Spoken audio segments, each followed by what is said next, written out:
bukti dari barat bahwa ketika seorang ibu hamil memperdengarkan musik-musik klasik pada janinnya, maka janinnya nanti lahir cerdas dan sebagainya. Itu ternyata ada penelitian terbaru, pernah saya baca, ternyata membantah itu. Innalhamdulillahi nahmaduhu wa nasta'inuhu wa nastaghfiruh wa na'udzu billahi min syururi anfusina wa min sayyiati a'malina man yahdihillahu fala mudilla lahu wa man yudlil fala hadiya lahu. Asyhadu an la ilaha illallah wahdahu la syarikalah wa asyhadu anna Muhammadan abduhu wa rasuluhu la nabiyya wa la rasula ba'da. Allahumma shalli wa sallim wa barik wa an'im ala habibina wa qudwatina Muhammadin wa ala alihi wa ashabihi wa man tabi'ahum bi ihsanin ila yaumiddin. Wa alaina ma'ahum bi rahmatika ya arhamar rahimin. Allahumma inna nas'aluka ilman nafi'an wa rizqan thayyiban wa amalan mutaqabbala. Allahumma anfa'na bima 'allamtana wa 'allimna ma yanfa'una wa zidna ilman yanfa'una. Rabbana zidna ilma warzuqna fahma. Subhanaka la ilma lana illa ma 'allamtana innaka antal alimul hakim.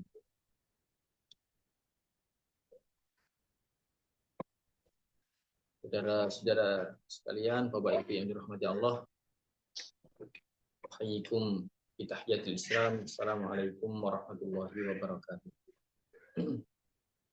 Waalaikumsalam warahmatullahi wabarakatuh. Saya ucapkan terima kasih jazakumullah khairan atas kesempatan yang diberikan kepada saya dan Aziz dan teman-teman sikap Imam Syafi'i Uban.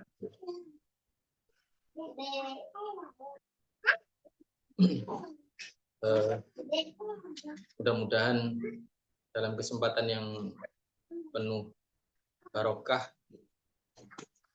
ini nanti kita bisa sama-sama belajar tentang bagaimana Rasulullah SAW menyiapkan generasi yang soleh, yang mana cara beliau dalam mendidik ini sebetulnya contoh panduan yang diberikan kepada kita semua. Artinya ketika kita bertanya bagaimana menyiapkan generasi yang baik itu, kita tinggal melihat bagaimana Rasulullah SAW menyiapkan para sahabat.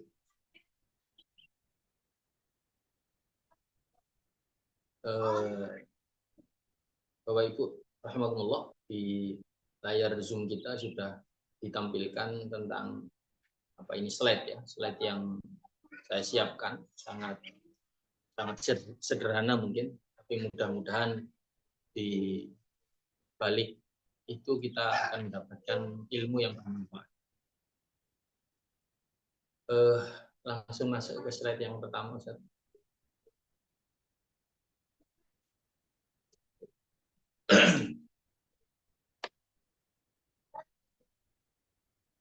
Bapak Ibu rahimakumullah, pertama kita akan mengenal fase-fase anak, ya. Tentu saja pembagian ini bukan pembagian yang tidak bisa didiskusikan. Artinya ada ulama lain mungkin yang membagi fase-fase anak dengan pembagian yang tidak seperti ini. Ini boleh saja, karena ini masalah yang sifatnya ijtihadi, bukan masalah yang qat'i, yang tidak bisa didiskusikan begitu. Baik. Dari fase-fase ini nanti insya Allah kita akan membahas poin-poin menyiapkan anak sebelum lahir, poin-poin menyiapkan anak setelah lahir, dan selanjutnya ini saya yakin tidak akan selesai dalam 1 atau 2 pertemuan, bisa jadi 3 atau mungkin 4 pertemuan bahkan. Jadi kita akan bahas mengalir begitu saja, nanti sampai di mana ketika waktu membatasi ya kita berhenti di situ. Insya Allah kita lanjutkan pada pertemuan selanjutnya. Baik, pertama fase sebelum lahir. Bapak Ibu rahimakumullah, kita berbicara mendidik anak, tetapi jangan lupa bahwa anak itu membawa DNA membawa membawa sifat karakter yang juga diturunkan dari kedua orang tuanya. Makanya Rasul itu mengatakan begini, takhayyaru linutfafikum fa innal irqa dassas. Pilih-pilihlah untuk nutfah kalian, untuk air mani kalian. Karena sesungguhnya al-irq itu bisa dikatakan, ya kalau bahasa hari ini mungkin DNA gitu ya. Fa innal irqa dassas. Karena DNA itu sangat menekan gitu. Artinya bagaimana orang tua, maka anak-anaknya akan memiliki akan membawa pengaruh orang tuanya.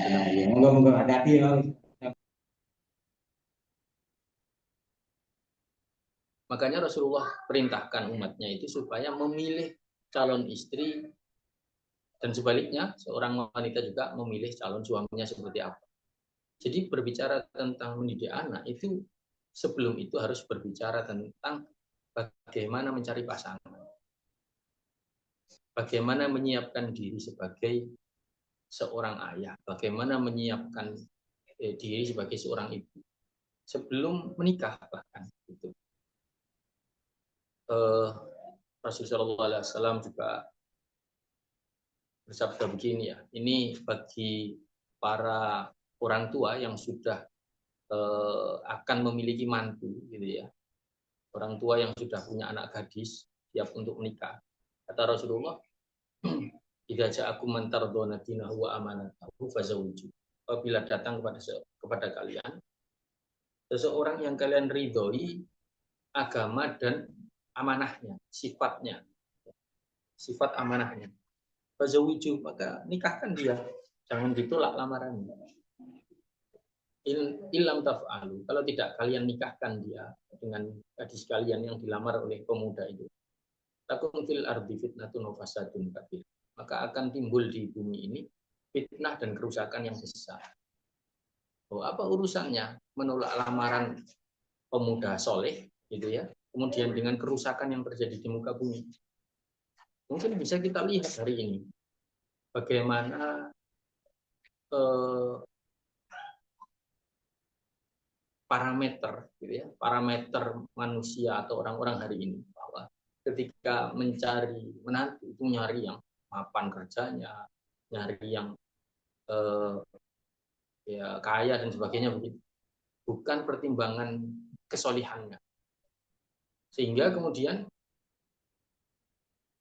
anak-anak muda lebih tertarik untuk menjadi kaya daripada menjadi soleh, karena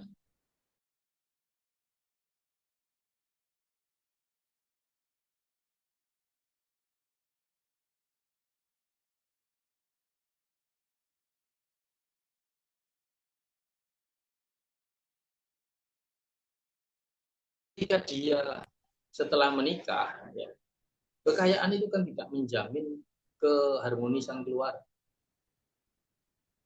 Justru ketika suami itu kaya, sedangkan istri itu tadinya orang biasa, itu nanti terjadi semacam monopoli.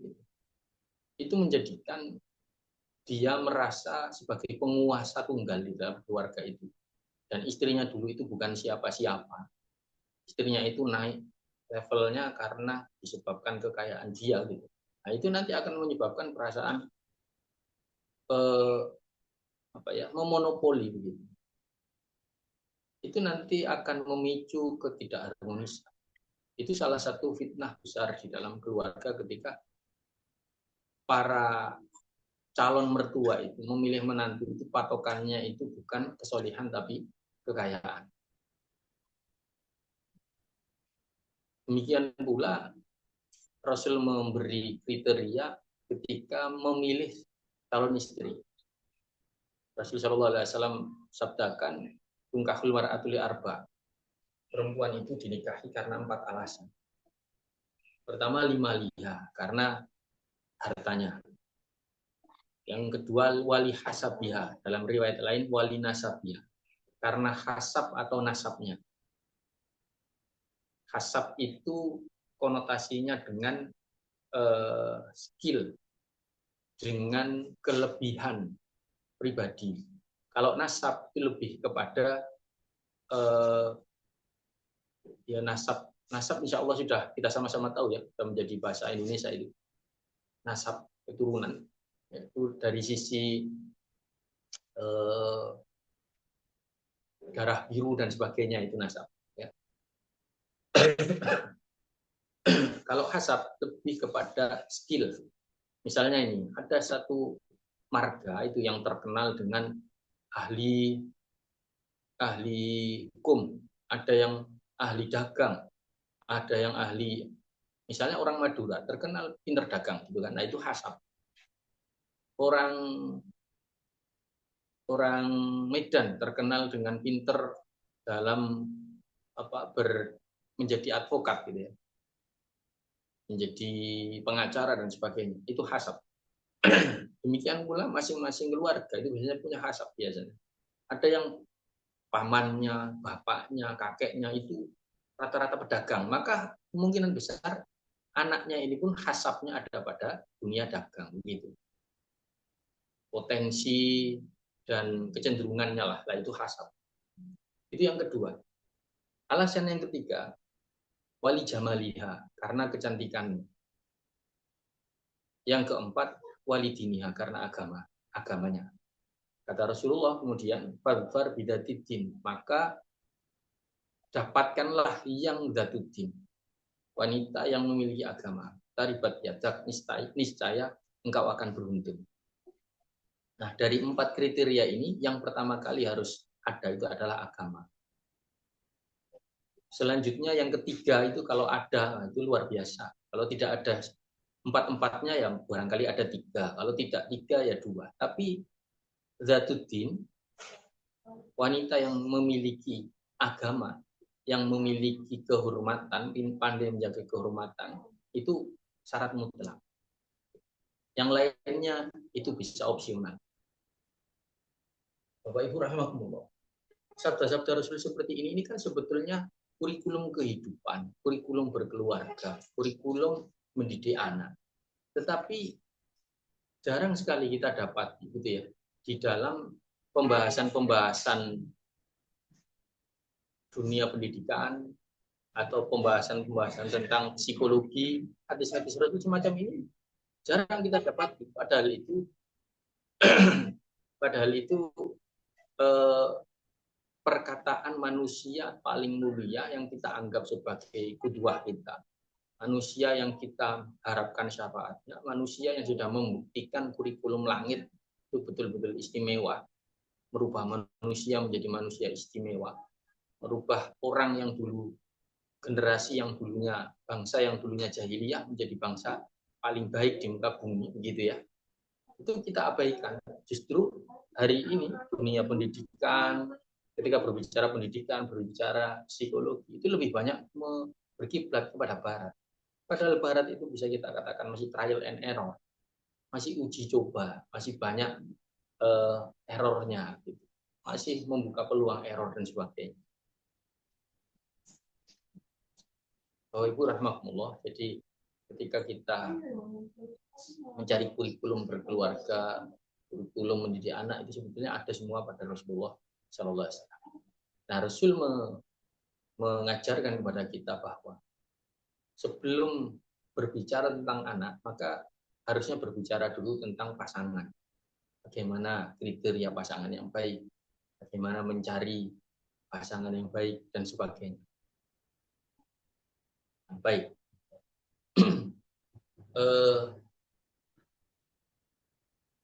Yang pertama, fase anak itu sebelum lahir.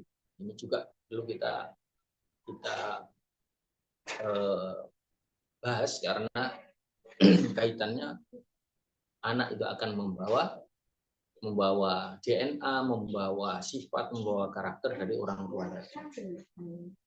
Masih slide yang tadi kan? Masih slide yang tadi. Ini fase yang pertama. Nah, kemudian nanti di fase selanjutnya itu setelah lahir sampai usia 3 tahun. Kenapa Karena di situ itu usia setelah disape, menyusui, kemudian disape. Ini nanti ada poin-poinnya tersendiri. Kemudian usia 4 sampai usia 10 tahun. Ini fase-fase bisa dikatakan fase tamyiz gitu ya. Fase anak itu sudah mulai bisa membedakan mana makanan enak, makanan mana yang tidak enak, misalnya begitu.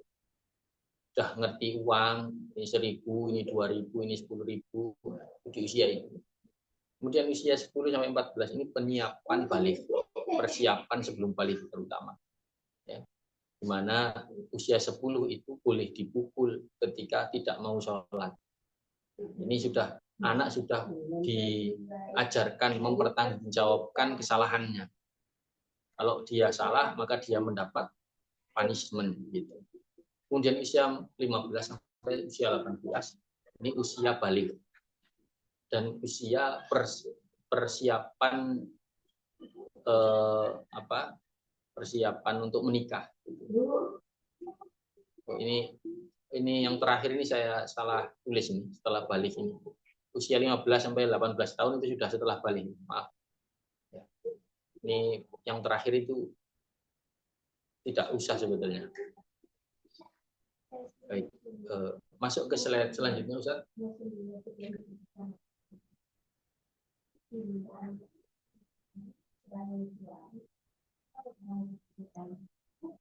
Mempersiapkan anak sebelum lahir.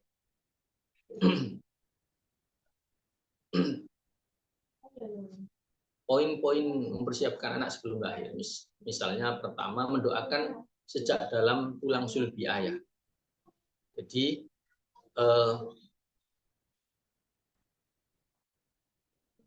ketika kita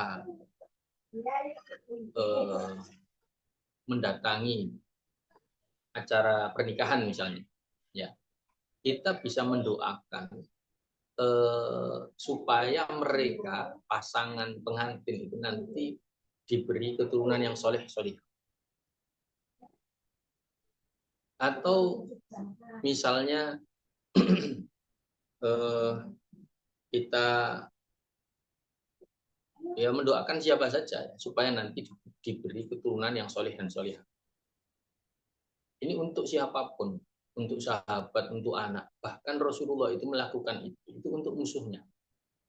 Rasul mendoakan seperti itu untuk musuhnya. Rasul setelah 10 tahun berdakwah kurang lebih gitu ya. Kemudian permusuhan musyrikin Quraisy semakin luar biasa, terutama setelah wafatnya Abu Thalib dan wafatnya Khadijah radhiyallahu anha.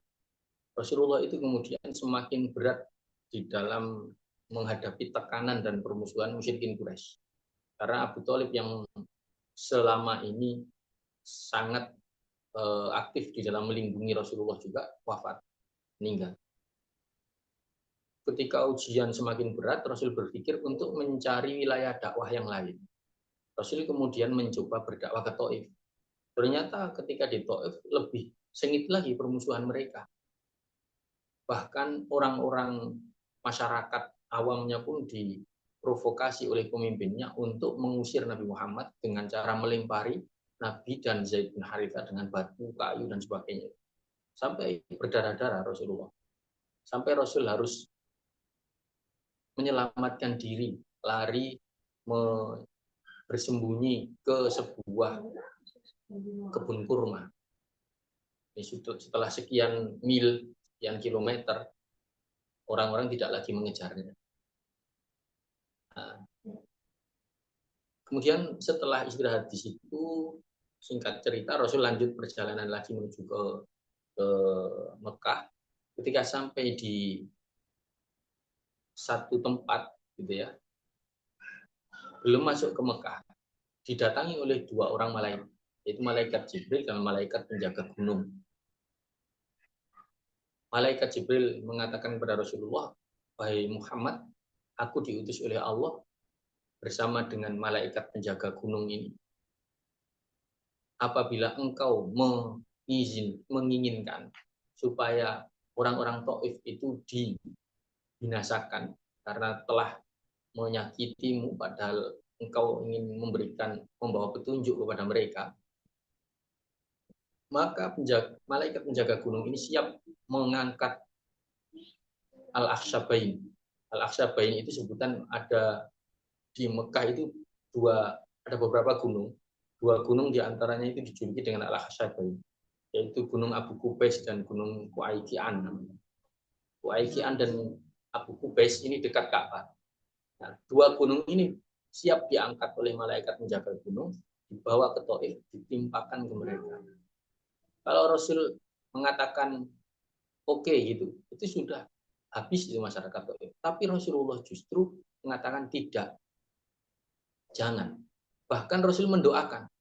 Rasul mengatakan begini, arju ayyukhrijallahu min aslabihim man ya'budullaha wahdahu wa la yusyriku bihi syai'a. Justru aku berharap Allah akan mengeluarkan dari tulang sulbi mereka ya, orang-orang atau anak-anak yang menyembah Allah saja dan tidak menyekutukan Allah dengan apapun. Itu justru Rasulullah mendoakan musuh. Nah, bagaimana kalau musuh saja itu didoakan oleh Rasulullah supaya anak-anaknya menjadi anak-anak yang soleh, apalagi keluarga Rasul, apalagi sahabat Rasul. Musuh saja didoakan seperti itu. Dan doa Rasulullah ini mustajab. Nanti Taif itu bisa dikatakan masuk Islam semua, bahkan itu tidak perlu nunggu generasi anak-anaknya. Orang-orang yang dulu pernah melempari Rasulullah itu juga banyak yang masuk Islam kemudian. Tidak nunggu anak-anak mereka, ternyata. Bahkan mereka sendiri pun banyak yang masuk Islam. Kita tahu setelah Fathu Makkah, maka wilayah sekitar Mekah itu bisa dikatakan masuk Islam secara umum. Setelah perang Hunain misalnya, ya, bisa dikatakan setelah Mekah masuk Islam, Jazirah Arab itu masuk Islam. Kalaupun ada yang belum masuk Islam itu tinggal sedikit-sedikit saja. Nah, termasuk Taif.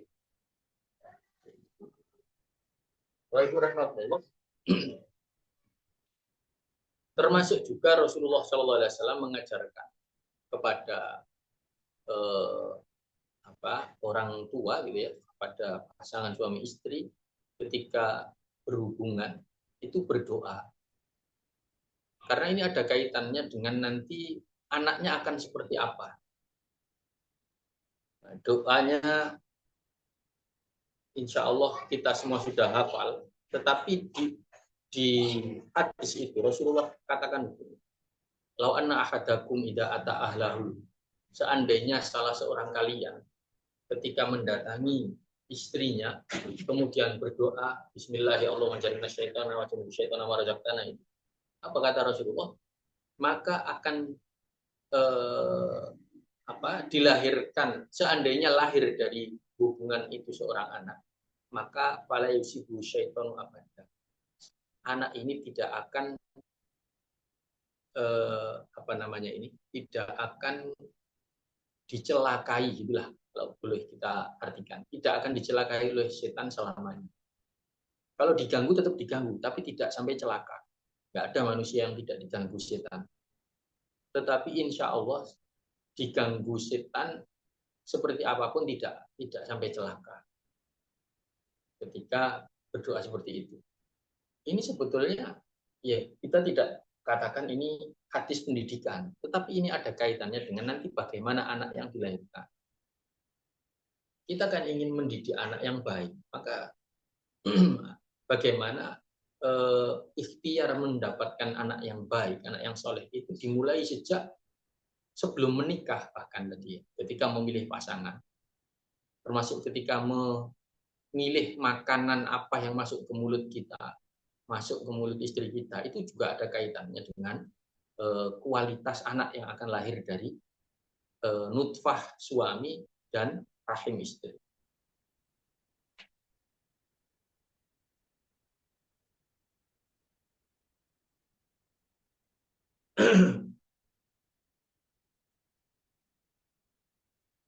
Kemudian Yang kedua, mendoakan ketika berupa nutfah dalam rahim. Nah, ini ketika sudah hamil. Ketika si ibu sudah mengandung janin, maka Rasulullah SAW juga mengajarkan kepada kita untuk mendoakan suami istri yang istrinya sedang hamil lah, gitu ya. Bahkan riwayat yang ada dari Rasulullah itu, bahkan ada riwayat di sini, Rasul mendoakan setelah ada seorang sahabat yang menceritakan kepada Rasulullah bahwa tadi malam dia berhubungan berhubungan dengan istrinya semalam. Ini kisahnya Abu Talha. Abu Talha dengan Ummu Sulaim, ibunya Anas bin Malik. Abu Talha ini bapak tirinya Anas bin Malik.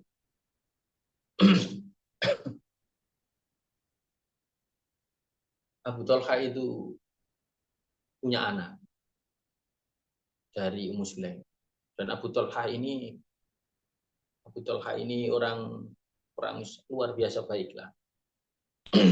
Ini kita bisa lihat ketika orang tuanya kualitasnya baik, ya, ketika memilih pasangan juga baik, maka anak-anaknya insya Allah kualitasnya juga baik. Ummu Sulaim ini wanita yang pernah dilamar oleh Abu Talha. Ummu Sulaim ini janda ketika itu, sudah punya anak, salah satunya Anas bin Malik dari suami sebelumnya. Ketika itu kemudian dilamar oleh Abu Talha. Nah, Abu Talha ini ketika melamar Ummu Sulaim itu posisinya masih musyrik. Ummu Sulaim tidak mau. Ummu Sulaim mengatakan begini, laki-laki sepertimu ini sebetulnya tidak layak untuk ditolak lamarannya. Akan tetapi aku tidak ingin menikah dengan seorang laki-laki yang musyrik, yang belum muslim. Kalau engkau memang berkenan masuk Islam, maka aku berkenan untuk menikah denganmu. Nah, ini Ummu Sulaim mempersyaratkan itu. Allahu a'lam ketika itu sepertinya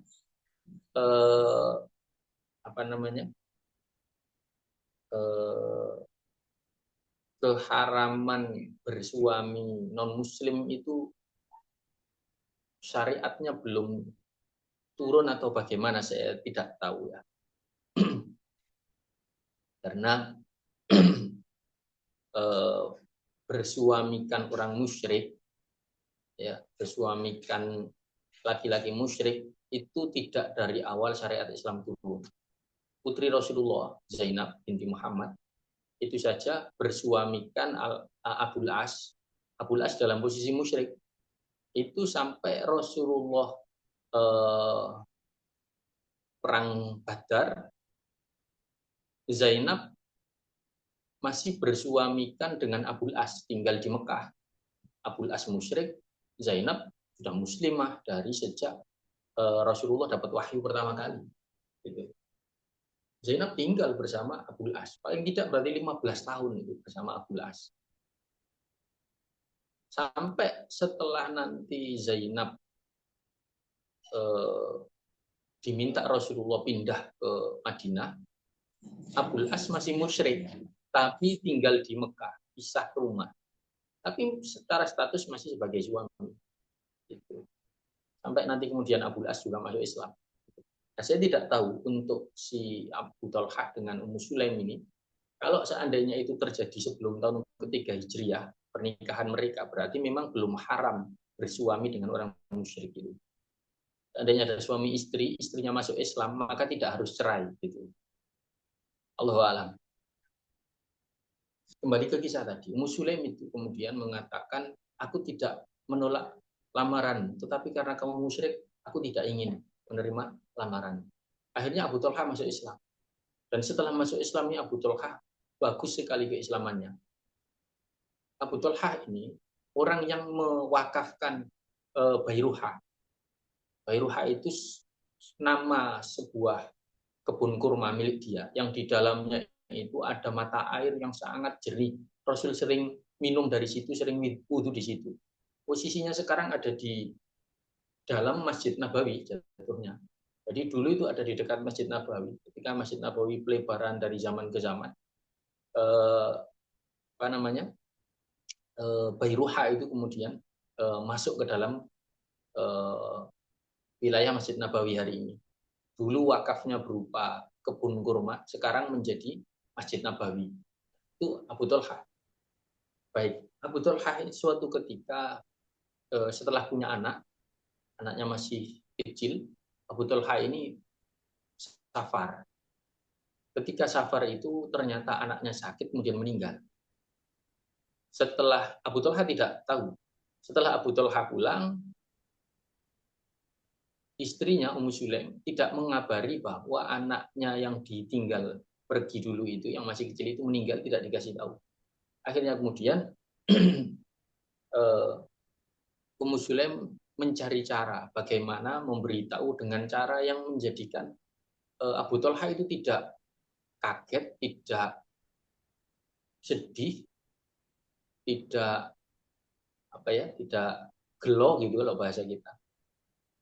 Yaitu Ummu Sulaim menyiapkan dulu apa yang dibutuhkan oleh seorang suami yang baru pulang. Misalnya mandi dulu, makan dulu, kemudian ketika malam hari menyiapkan diri untuk melayani suaminya, maka terjadilah hubungan suami istri di malam hari itu. Setelah selesai dari hubungan suami istri itu, entah pagi harinya atau apa gitu ya, apa sebelum pagi gitu, Allah alam, Muslim mengatakan kepada Abu Thalhah, wahai suamiku, seandainya ada orang yang meminjami kita barang, kemudian dia meminta kembali pinjaman itu, kita harus mengembalikan atau tidak? Apakah kita menahan barang itu atau tidak? Kata Abu Thalhah, oh ya enggak boleh, ya harus dikembalikan, oh, memang milik dia kok. Kan kita dipinjemin. Kalau dia meminta kembali, ya harus kita berikan. Baik, ketahuilah wahai suamiku bahwa anak kita diambil kembali oleh Allah. Itu barulah Abu Thalhah kaget, tapi tidak marah. Tidak marah. Nah, setelah pagi hari Abu Thalhah datang kepada Rasulullah menceritakan, ya Rasulullah, saya tadi malam begini. Terus Rasulullah SAW mengatakan bahwa apa yang dilakukan Ummu Sulaim itu tidak salah. Nah, kemudian Rasul mendoakan, Barakallahu lailatakuma. Semoga Allah memberkahi malam kalian tadi, di mana tadi malam kalian berhubungan gitulah. Semoga Allah memberkahi malam kalian tadi di mana kalian berhubungan. Rasul mendoakan seperti itu. Meskipun ini pada prakteknya kalau kita sulit ya, kita nggak tahu ketika ada orang tadi malamnya berhubungan dengan istri atau tidaknya, kita nggak tahu. Tapi kita bisa berdoa semoga Allah memberkahi malam-malam kalian dan memberikan kalian anak yang soleh, terutama untuk pasangan baru, pengantin baru. Nah, baik. Ternyata Ummu Sulaim ini hamil dari malam itu ternyata Ummu Sulaim hamil dan nanti lahir seorang bayi yang luar biasa. Bayi ini nanti oleh Ummu Sulaim itu dikirim kepada Rasulullah. Ini masih bayi dikirim kepada Rasulullah, dikirim melalui Anas bin Malik, anaknya dari suami sebelumnya, anaknya Ummu Sulaim, dibawa kepada Rasulullah, kemudian sama Rasulullah ditahnik dan diberi nama. Nama yang diberikan adalah Abdullah. Nah, ini Abdullah bin Abi Thalhah. Abdullah ini nanti karena barokah dari doanya Rasulullah SAW ini, nanti setelah dewasa dia menikah dan Allah beri 9 anak. Ya, Abdullah ini nanti punya 9 anak, semuanya itu hafal Quran, semuanya ahli Quran, 9-9-nya. Ini Abdullah. Ternyata doa Rasulullah itu berpengaruh bukan hanya kepada janin yang dikandung oleh Ummu Sulaim, ternyata pengaruhnya sampai kepada anaknya janin ini nanti. Jadi bukan hanya kepada anak yang dikandung, tapi anak-anak dari janin yang sedang dalam kandungan. Pengaruhnya sampai ke sana, sampai ke cucu, bukan sampai ke anak saja. Maka kita itu kalau ketemu orang soleh itu usahakan minta doa. Usahakan minta doa, sunnah itu. Ya. Ini yang namanya tawasul di doa isolihin. Tawasul dengan doanya orang soleh itu salah satunya begitu. Doa apa saja, minta didoakan supaya anak-anaknya soleh lah, didoakan supaya hartanya berkah, umurnya berkah dan sebagainya. Nah, ini mendoakan orang yang ya, misalnya gitu ya, ini pengantin baru kan kemungkinan besar malam-malamnya mungkin mereka berhubungan, itu kita boleh mendoakan ya. Maka pengantin baru itu juga disunahkan banyak-banyak minta doa kepada orang soleh, kepada kiai, kepada ustadz, pada gus, pada siapapun yang sekiranya itu orang-orang soleh, harapannya doa mereka itu mustajab. Minta doa-doa yang baik.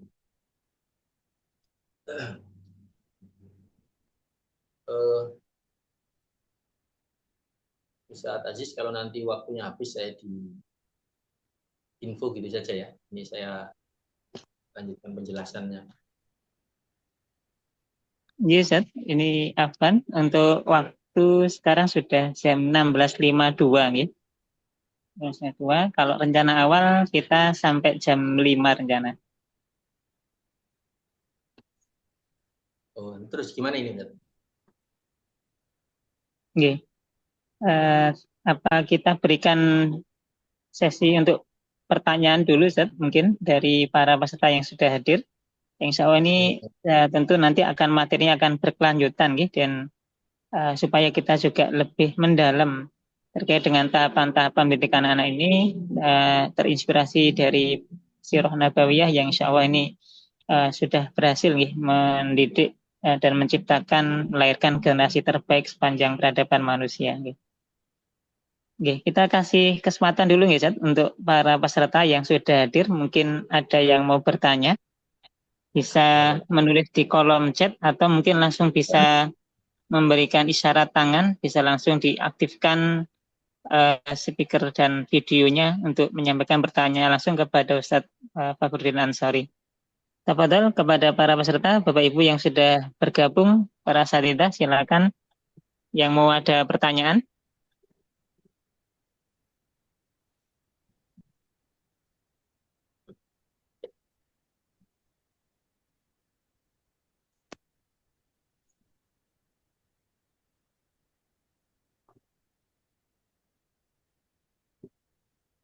Ini Bu Lora Melani, mungkin ada yang mau disampaikan, sepertinya sudah mengaktifkan speakernya. Oh, iya. Karena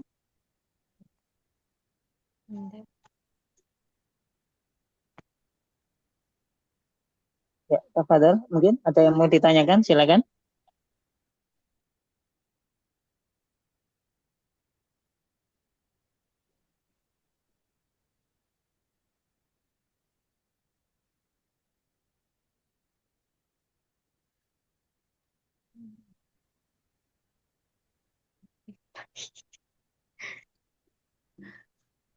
oh, iya.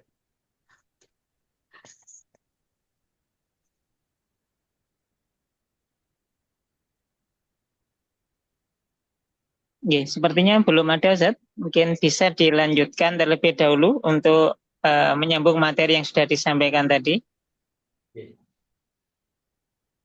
Baik, maka menyiapkan anak yang baik, yang soleh itu salah satunya selama si ibu mengandung. Ini kita jadi teringat tentang teori psikologi dari Barat bahwa ketika seorang ibu hamil memperdengarkan musik-musik klasik pada janinnya, maka janinnya nanti lahir cerdas dan sebagainya. Itu ternyata ada penelitian terbaru pernah saya baca, ternyata membantah itu, membantah teori tersebut. Nah, ini umat Islam sudah kadung banyak yang percaya, sudah kadung banyak yang mempraktekkan bahkan. Itulah kenapa saya tadi katakan di awal, teori-teori pendidikan, psikologi barat itu banyak yang masih trial and error. Belum terbukti mereka menghadirkan, teori mereka itu menghadirkan generasi terbaik itu belum terbukti sampai hari ini. Nah, bagaimana generasi di barat itu? Kita tahu kacaunya seperti itu, pergaulan bebas dan sebagainya. Kemudian mereka punya teori A, B, C, D. Masa dengan begitu mudahnya kita telan mentah-mentah? Siapa kita, siapa mereka? Kita sudah punya Rasul. Kita itu sudah punya kurikulum Quran, punya kurikulum hadis. Kenapa kok latah mengikuti teori-teori dari barat yang bahkan belum terbukti, yang bahkan bukti yang ada itu generasi mereka generasi yang ya mohon maaf tidak bisa dicontoh gitu, pergaulan bebas dan sebagainya. Mereka tidak punya nilai-nilai syariat, kalaupun mereka punya nilai itu paling nilai-nilai kemanusiaan. Nah, kita punya nilai-nilai langit. Baik, ternyata teori memperdengarkan musik-musik klasik kepada janin itu tidak benar. Ada teori terbaru yang mengatakan atau membantah itu, dan itu teori baru itu dari mereka sendiri, dari ilmuwan yang lain dari barat juga. Gitu. Salah satu yang ya ini saya juga khawatir, dan bukan hanya saya, banyak yang mengkhawatirkan. Banyak sekarang hari ini bahkan sekolah-sekolah Islam gitu ya, sekolah-sekolah berbasis Islam itu yang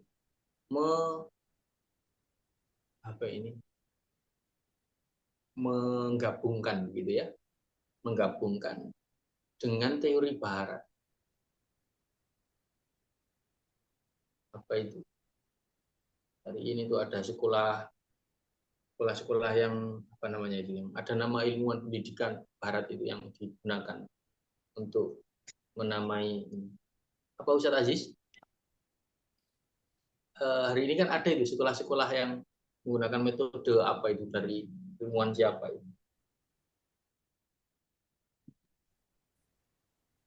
Sekarang itu ada beberapa sekolah Islam gitu yang apa, ada labelnya Montessori gitu. Nah, itu kok semudah itu gitu. Semudah itu mengambil teori Montessori untuk dipakai itu di dalam pendidikan generasi Muslim gitu ya. Kok tidak ada apa? Tidak ada, kenapa tidak taruh tanda tanya dulu gitu. Jadi mohon maaf, dari sekian banyak ilmuwan-ilmuwan yang dikatakan sebagai tokoh pendidikan barat itu tidak lepas dari kritikan-kritikan. Banyak sekali. Apa itu yang J.J. Rousseau lah, siapapun lah, itu tidak lepas dari kritikan, teori-teori mereka. Ada yang percobaannya dengan anjing, pendidikan, tapi menguji teorinya itu kepada anjing. Gitu. Jadi kemudian digunakan untuk mendidik manusia. Ada yang teori yang dia sampaikan berkebalikan dengan praktik dia sehari-hari. Siapa itu? Ada Lawrence orang Yahudi itu yang punya teori pendidikan karakter, berbasis karakter itu. Nah, dia sendiri matinya bunuh diri ya. Lawrence itu. J.J. Rousseau itu juga dia itu berkali-kali menghamili istri orang lain, J.J. Rousseau itu. Bahkan dia itu menjadi pria simpanan madam-madam gitu. Itu Rousseau. Itu sebagai tokoh pendidikan modern di barat. Dan itu teori-teorinya dipelajari di fakultas-fakultas pendidikan dan psikologi. Ini kan ngeri. Oke lah kalau kita itu boleh mengambil ilmu dari non-muslim bahkan. Tapi lihat dulu seperti apa orangnya paling tidak ya kan. Itu pun kalau sudah terbukti itu baik, boleh kita ambil. Kalau belum terbukti lah, ngapain kita buru-buru ambil? Sedangkan kita sudah punya contoh terbaik, kurikulum terbaik yang sudah terbukti. Ya. Makanya Imam Malik itu mengatakan begini, lantas luha hadhil ummah illa bima saluha bihi awwaluha. Umat ini tidak akan baik kecuali menggunakan apa yang dulu telah memperbaiki generasi awal umat ini. Generasi awal umat ini menjadi generasi terbaik dengan Quran dan Sunnah, dengan contoh dari Rasul. Ya dengan itu juga generasi akhirnya ini bisa baik. Itu perkataan Imam Malik.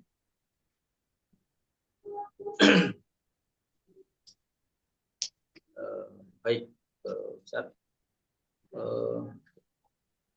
Saya lanjutkan poin 2 tadi ya. Ini sedikit lagi insya Allah. Mendoakan ketika berupa nutfah dalam rahim itu termasuk dalam Islam itu. Janin itu punya hak untuk hidup.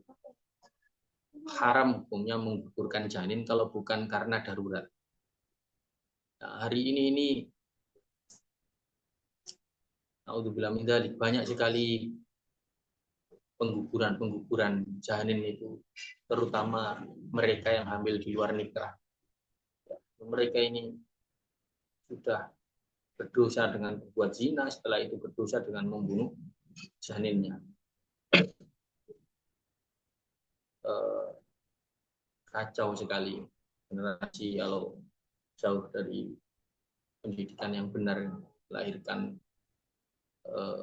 generasi yang tidak kenal agama, generasi yang tidak takut Allah, generasi yang terbawa nilai-nilai Barat yang ya bisa kita katakan Barat itu kan materialisme. Materialisme itu basisnya syahwat, syahwat duniawi, entah itu syahwat harta, entah itu syahwat biologis, entah apapun syahwat apapun.